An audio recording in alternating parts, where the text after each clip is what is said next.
Hello everyone, welcome back to my channel. তোমরা কেমন আছো? আশা করছি সবাই খুব খুব ভালো আছো, আমিও ভালো আছি। তো দেখো, আজকে একটা নতুন রেসিপি শেয়ার করব। তো সেটা হচ্ছে ধাবা স্টাইল পালং পনির। সবাই বাড়িতে পালং পনির বানিয়ে থাকো, আর শীতকালে তো বেশ তাজা ফ্রেশ পালং শাকটা পাওয়া যায়, আর ঘরে কিছু সামান্য যেগুলো থাকে সেই উপকরণ দিয়েই বানিয়ে ফেলা যায় একদম ধাবা স্টাইল পালং পনির। তো চলো রেসিপিটা তোমাদেরকে দেখাই আমি কিভাবে বানিয়েছি। আর নতুন বন্ধু যারা যারা দেখছো আমার এই ভিডিওটি, তারা অবশ্যই আমার চ্যানেলটি সাবস্ক্রাইব করে আমার পাশে থেকো, আর পাশে থাকা বেল আইকনটি অবশ্যই তোমরা ক্লিক করতে ভুলো না, যাতে ভিডিও ছাড়ার সঙ্গে সঙ্গে তোমাদের কাছে নোটিফিকেশানটা পৌঁছে যায়।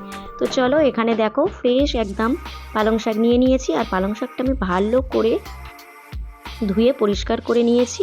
দেখো একদম তাজা, শীতকালে বেশ নানা রকম এরকম তাজা তাজা সবজি পাওয়া যায়, খুব ভালো লাগে। তো চলো, পালং শাকটা আগে আমি একটু গরম জলে এটা ভাপিয়ে নেব। মানে একদম অনেকটা সিদ্ধ করতে হবে না, একটু গরম জলে ভাপিয়ে নিলেই হয়ে যাবে। তো দেখো, এখানে পালং শাকটা আমি একটু গরম জল আমার জলটা বসিয়ে দিয়েছিলাম, সেটা ফুটছিল। তো পালং শাকটা আমি দিয়ে দিয়েছি, দিয়ে একটু ঢাকা দিয়ে দেব। দেখো এখানে পালং শাকটা আমার অলরেডি হয়ে গিয়েছে ভাপানো। এবার আমি পালং শাকটা ছেঁকে তুলে নেব। আর কি বলো তো বন্ধুরা, তোমরা অবশ্যই কিন্তু পালং শাকটা একটু এরকম বরফ দেওয়া জলে অবশ্যই এটা ভিজিয়ে রেখো। নর্মাল ঠান্ডা জলে দিও না, এই জলে দিলে কী হবে বলো তো, বরফ জলে দিলে পালং শাকের যে কালারটা না, যে গ্রিন কালারটা, যে সবুজ কালারটা, এই কালারটা কিন্তু থাকবে। তোমরা যদি এই বরফ দেওয়া জলে দাও, এটা একবার তোমরা করে এইভাবে দেখো। এই যে আমি মানে টিপসটা দিচ্ছি, তোমাদের অবশ্যই কাজে লাগবে। তো দেখো এখানে ছেঁকে আমি দিয়ে দিয়েছি, এটা 10-15 মিনিট একটু ভেজানো থাক। তারপরে চলো, দেখো বরফগুলো আমি অলরেডি ভেজানো হয়ে গিয়েছে। আর এখানে কিছু জিনিস আমি নিয়েছি, কাজু বাদাম, টমেটো আছে একটা বড় সাইজে, আর একটু আদা আর গোটা রসুন। ঠিক আছে, এটাকে আমরা একটু মিক্সিতে পেস্ট করে নেব, কিন্তু তার আগে চলো আমরা পালং শাকটা মিক্সিতে এবার একটু পেস্ট করে নিই। তো দেখো এখানে পালং শাক দিয়ে দিয়েছি, আর ওর সঙ্গে আমি একটু দেব ধনেপাতা আর 3-4টে কাঁচা লঙ্কা। যে যেমন তোমরা ঝালটা খাও সেইভাবে দেবে। যেহেতু পালং শাকটা এই যে রেসিপিটা একটু একটু মিষ্টি মিষ্টি হবে, খুব একটা ঝাল হবে না। তোমরা যদি ঝাল খেতে চাও তোমরা ঝাল দিতে পারো। তো চলো দেখো, এখানে আমি এটা পেস্ট করে নেব। এখানে আমার দেখো পেস্ট করা হয়ে গিয়েছে। আর পেস্টটা তোমরা দেখো বন্ধুরা, কালারটা কিন্তু সেই কালারই আছে, একদম সবুজ। এই ঠান্ডা জলে দিলে কী হবে বলো তো, বরফ জলে দিলে এই কালারটা কিন্তু আসবে। তো তারপরে ওটা পেস্ট করা হয়ে গিয়েছে, এবার আমি এটা ভালো করে মিক্সিতে পেস্ট করে নেব।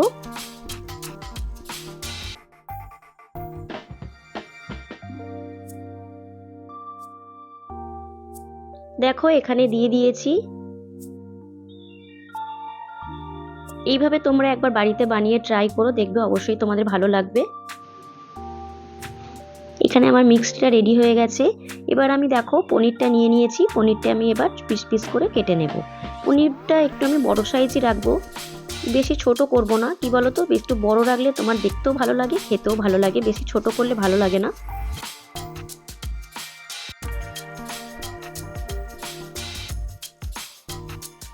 তো দেখো এখানে পনিরটা আমার কাটা হয়ে গিয়েছে। তো এবার আমি পনিরটা কড়া বসিয়ে নেব, পনিরটা হালকা ফ্রাই করে নেব।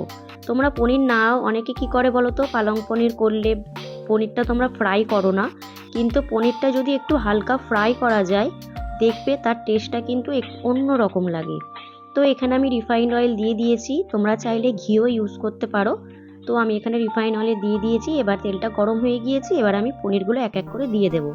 জাস্ট একটু হালকা ফ্রাই করব, বেশি নয়। আর গ্যাসের ফ্লেমটা বন্ধুরা তোমরা কিন্তু হাই ফ্লেম রাখবে না, লো মিডিয়াম ফ্লেমে রেখে দেবে। একটু এপিট ওপিট ভেজে নেব, ব্যাস এইটুকুই যথেষ্ট, বেশি কড়া করে ভাজতে লাগবে না পনিরটা। তো দেখো এখানে পনির আমার ভাজা হয়ে গিয়েছে। এখানে নর্মাল ওয়াটার নিয়েছি, আর ওর মধ্যে না একটু নুন দিয়ে দিয়েছি, দিয়ে পনিরগুলো আমি এই জলের মধ্যে একটু ভিজিয়ে রেখে দেব। এই টিপসটাও তোমরা ইউজ করতে পারো বন্ধুরা, এটা তোমরা করলে এই যে পনিরটা না একদম নরম অ্যান্ড সফট থাকবে, একদম দেখবে রেস্টুরেন্টে যেভাবে তোমরা পনিরগুলো খাও সেই একদম নরম আর সফট থাকবে। এইভাবে তোমরা ভিজিয়ে একটু রেখে দিও 15 থেকে 20 মিনিট। তারপর দেখো ওই কড়াতে আমি আবার তেল দিয়ে দিয়েছি, আর একটু জিরে ফোড়ন দিলাম। জিরেটা আমার একটু হয়ে গেলে আমি একদম কুচো কুচো করে পেঁয়াজ আমি কেটে রেখেছিলাম, দেখো এই পেঁয়াজগুলো এবার আমি ওই তেলে দিয়ে দেব, দিয়ে আমাকে ফ্রাই করতে হবে। যতক্ষণ না হালকা লাল লাল হবে ততক্ষণ আমাকে ফ্রাই করতে হবে, এটা নাড়াচাড়া করতে হবে। আর অবশ্যই তোমরা গ্যাসের ফ্লেমটা একদম আস্তে করে রাখবে, মিডিয়াম করে রেখো, নাহলে কিন্তু পুড়ে যাবে। কি বলো তো, ফ্রাই করতে করতে কখন যে একটু চোখ লেগে গেলেই এদিক ওদিক হয়ে গেলে পেঁয়াজটা পুড়ে যাওয়ার সম্ভাবনা থাকে, সেই জন্য একদম আস্তে করে দেবে গ্যাসের ফ্লেমটা। তো দেখো এখানে আমার পেঁয়াজটা ভাজা হয়ে গিয়েছে। এবারে যে আমি ওই কাজু বাদাম টমেটো যেটা পেস্ট করে রেখেছিলাম ওটা আমি এবার এর মধ্যে দিয়ে দেব। দিয়ে এটাকে ভালো করে নাড়াচাড়া করতে হবে যতক্ষণ না এ থেকে তেল ছেড়ে আসবে। আদা রসুনের কাঁচা ভাবটা যে একটা স্মেল, ওই স্মেলটা যতক্ষণ না যাবে ততক্ষণ এটা নাড়াচাড়া করতে হবে। কাঁচা গন্ধটা যতক্ষণ না যাবে দেখো এটা নাড়াচাড়া করতে হবে। আর এতে কিন্তু কোনো আমি হলুদ গুঁড়ো বা এমনি লঙ্কা গুঁড়ো ইউজ করব না। পরে আমি যখন একটু তড়কা দেব তখন আমি একটু হালকা লঙ্কা গুঁড়ো ইউজ করব। তো দেখো এখানে আমার মশলাটা হয়ে গিয়েছে, কালারটা জাস্ট অসাধারণ এসেছে। এখানে কিন্তু কোনো আমি হলুদ গুঁড়ো কিছু ইউজ করিনি। তারপরে দেখো একটু গ্রেট করে নিয়েছিলাম হাতে, একটু ক্রাশ করে আমি কাসুরি মেথিটা ওখানে দিয়ে দিলাম, এতে দিয়ে ভালো করে নাড়াচাড়া করতে হবে। তোমরা যদি চাও কাসুরি মেথিটা লাস্টেও দিতে পারো, কিন্তু এই সময় দিলে কি হবে বলো তো, স্মেলটা আরো সুন্দর আসবে। তো কাসুরি মেথিটা দিয়ে ভালো করে নাড়াচাড়া করতে হবে। বন্ধুরা তোমরা যে যেখান থেকে দেখছো তোমরা একটা ভিডিওতে কমেন্ট করো, তোমাদের যদি ভালো লাগে বা আমার কোনো ভিডিওর মধ্যে যদি কোনো কিছু ভুল ত্রুটি থাকে সেটাও তোমরা আমাকে কমেন্ট করে জানিও। তাহলে কী হবে বলো তো, পরবর্তী ভিডিওতে সেটা আমি ইমপ্রুভ করার চেষ্টা করব। তো দেখো তারপরে আমি এখানে পালং শাক যেটা পেস্ট করে রেখেছিলাম সেটা আমি এর মধ্যে দিয়ে দিলাম। দিয়ে এবারে আমাকে ভালো করে নাড়াচাড়া করতে হবে যতক্ষণ না একটা কালার আসবে, একটা অন্যরকম একটা কালার আসবে, সেটা তোমরা দেখতেই পাবে। এটা ঢাকা দিয়ে দিয়ে অনেকক্ষণ ধরে নাড়াচাড়া করতে হবে, ভালো করে মিক্স করতে হবে।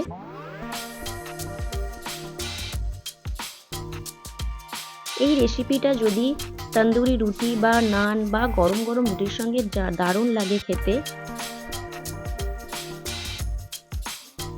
একবার বাড়িতে এইভাবে ট্রাই করো, আর যদি তোমরা ট্রাই করো তাহলে অবশ্যই আমাকে জানিও কিন্তু কেমন হয়েছে রেসিপিটা। তো দেখো এখানে অলরেডি হয়ে গিয়েছে আমার মোটামুটি কষানো, একটা অন্যরকম কালার এসেছে তোমরা দেখতেই পাচ্ছ। এর মধ্যে আমি অ্যাড করব এবারে একটু বাটার, বেশ অনেকটা পরিমাণই বাটার ইউজ করব। পালং পনিরে বাটার ছাড়া কিন্তু একদম চলে না। তো বাটারটা দিয়ে আমি ভালো করে দেখো নাড়াচাড়া করে নেব।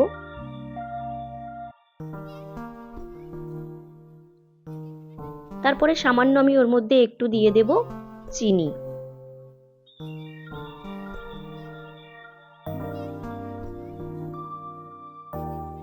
বন্ধুরা আমি নুনটাও দিয়েছিলাম, সেটা হয়তো তোমাদের দেখিয়েছি কিনা জানি না, যাই হোক নুনটাও আমি ওর মধ্যে দিয়েছিলাম। তারপরে যে ভেজে রাখা পনিরগুলো ছিল এবারে আমি ওর মধ্যে দিয়ে দেব। আর তোমরা দেখতেই পাচ্ছ দেখো পনিরগুলো কত সফট হয়েছে, একদম নরম। তো দেখো এবার পনিরগুলো দিয়ে আমি ভালো করে ওর সঙ্গে নাড়াচাড়া করে নেব। তোমরা দেখতেই পেলে আমি কিন্তু কোনো জল আর এর মধ্যে দিইনি।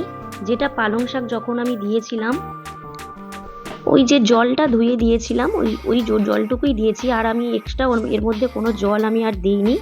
তো দেখো এখানে আমার রেডি হয়ে গিয়েছে পালং পনির, কিন্তু এখনো কিছু বাকি আছে সেটাই তোমাদেরকে দেখাবো লাস্ট। তো চলো এখানে আমি নিয়ে নিই একটা পাত্রে, আমি শিফট করে নিই পালং পনিরটা। এখানে দেখো কত সুন্দর দেখতে হয়েছে। লাস্ট যেটা আমি করব এটাই হচ্ছে এই রেসিপিটার মূল হচ্ছে জিনিস, যেটা দিলে কিন্তু খুব সুন্দর আর খুব টেস্ট হয়ে যায় পালং পনিরটা, সেটাই আমি তোমাদের দেখাবো। তো চলো এখানে গ্যাসে আমি একটা ছোট বাটি বসিয়ে নিয়েছি। এই বাটির মধ্যে একটু গরম হলে আমি একটু বাটার দেব। সবচেয়ে কি বলো তো বন্ধুরা, যদি ঘি দেয়া যেত না, এই তড়কাটা লাগানো খুব জরুরি। বড় বড় দেখবে ধাবাতে বা রেস্টুরেন্টে এই তড়কাটা লাগায়, এই তড়কাটা দিলে খুব সুন্দর খেতে লাগে। এখানে যদি ঘি ইউজ করা যেত খুব সুন্দর হতো, কিন্তু আমি এখানে বাটারটা ইউজ করছি, বাটারটা দিলেও খুব সুন্দর লাগে। তো দেখো বেশ খানিকটা পরিমাণ, অনেকটা পরিমাণে আমি দিয়েছি বাটারটা আমার একটু গরম হয়ে গিয়েছে। এর মধ্যে আমি দিয়ে দেব দুটো শুকনো লঙ্কা। তো চলো শুকনো লঙ্কাটা দিয়ে ভালো করে নাড়াচাড়া করা যাক যতক্ষণ না একটু হালকা হালকা ফ্রাই হবে শুকনো লঙ্কাটা। তারপরে আমি 3-4টে কাঁচা রসুন আমি ছাড়িয়ে সেটা কুচি কুচি করে রেখেছিলাম। একদম ছোট্ট ছোট্ট কিমা করে একদম রসুনটা কুচি করতে হবে। তো দেখো এর মধ্যে আমি দিয়ে দেবো ওই রসুন কুচিগুলো। এই তরকাটা লাগালে বন্ধুরা এত সুন্দর টেস্ট হয়, মানে পালং পনিরটার রেসিপিটা একদম অন্য লুক হয়ে যায়, অন্য খেতেও একদম টেস্টি হয়ে যায়। তো দেখো এখানে ভালো করে ফ্রাই করতে হবে, একদম লাল লাল হয়ে যাবে। তো ফ্রাই করা হয়ে গেছে দেখো এখানে। এবার আমি এর মধ্যে দিয়ে দেব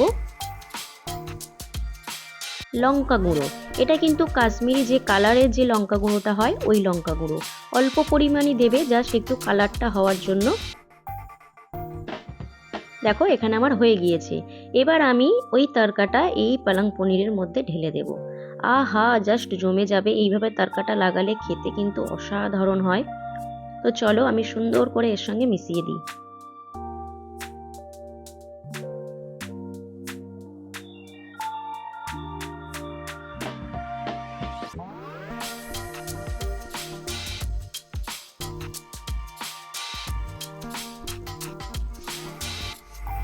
দেখো বন্ধুরা আমার হয়ে গিয়েছে দেওয়া।